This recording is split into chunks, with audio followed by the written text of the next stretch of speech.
हर किस्म के जादू के लिए।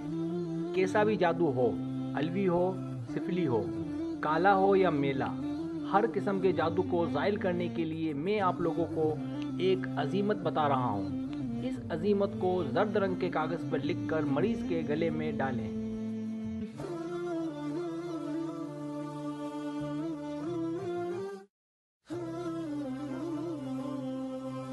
तरीका ये है कि बारिश का पानी या नहर का पानी को एक बड़ी बोतल में भर लें। अब बताई जाने वाली अजीमत को 40 मरतबा पढ़कर इस बोतल के पानी पर दम करके रख लें और जिस पर जादू हुआ है इसको सुबह व शाम 11 दिन तक ये पानी इस तरह पिलाएं कि 11 दिन में पानी ख़त्म हो जाए।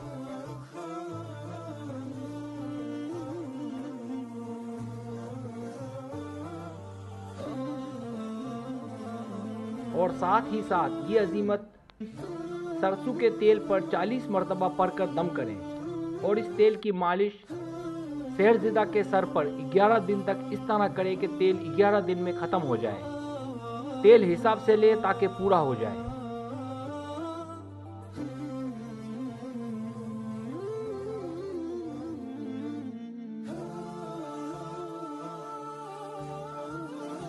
इंशाअल्लाह ताला कैसा भी जादू होगा उतर जाएगा।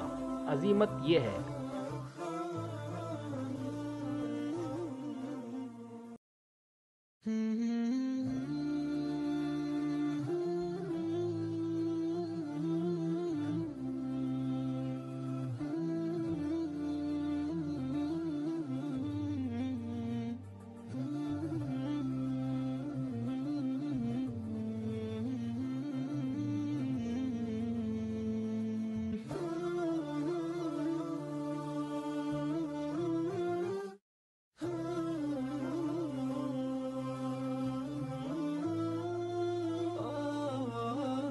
अगर आपको मेरी वीडियो पसंद आए तो बराए मेहरबानी सब्सक्राइब करें, लाइक करें, शेयर करें, अपने दोस्तों से कहें। सब्सक्राइब करने से ये होता है हमारा जो चैनल है वो ग्रो करता है, आगे बढ़ता है। वीडियो देखने का बहुत शुक्रिया। अल्लाह हाफिज़।